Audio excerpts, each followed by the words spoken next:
Good morning, media class, and welcome to my very first tutorial on how to use Canva to create a zine.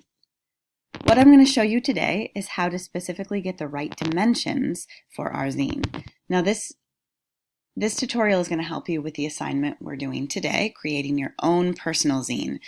But these are the same dimensions we're going to be using all throughout the year to create our class zines. So when you learn this, you're going to be learning it for the entire year. This is a skill that we need for the whole year. And if you forget how to do this or you need to watch it again, that's fine. This video will stay in our Google Classroom all year, so you can always come back to it and watch it again. So the first thing you're going to do is you're going to go to canva.com. I know everyone has already used canva.com a little bit at least, so you all should already have accounts and be a little bit familiar, which is great. Once you get to canva.com and you're logged in, you will see this screen. You're going to go up to the left-hand side of the screen where it says Create a Design. You're going to click on that. Instead of going into any of these suggested designs like logo, poster, magazine cover, you're going to go into custom dimensions, because to create our zine, we need custom dimensions because they're going to be half a normal sheet of paper. When you click custom dimensions, this little box will pop up. It says width, height, and px for pixels.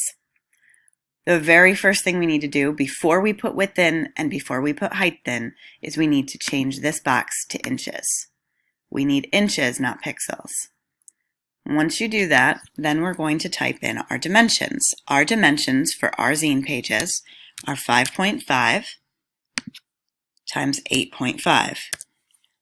The reason we use these dimensions is that these are half a normal sheet of paper. A normal sheet of paper is 8.5 by 11.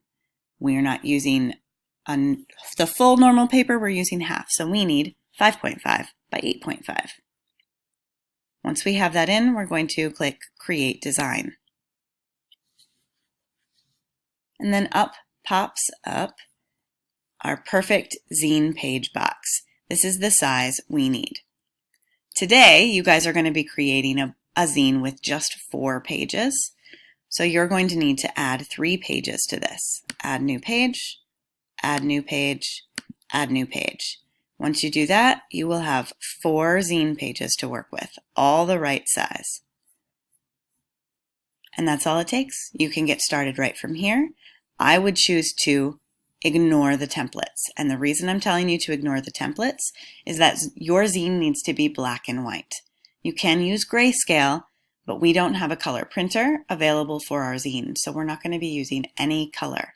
Everything you use needs to be printed in black and white, which means you really shouldn't bother with any background colors.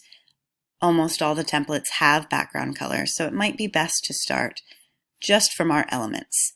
Pick some elements, pick some text, skip the background. And that's all it takes. Once you have finished that, I will show you in the next tutorial exactly how to upload them and print them out correctly.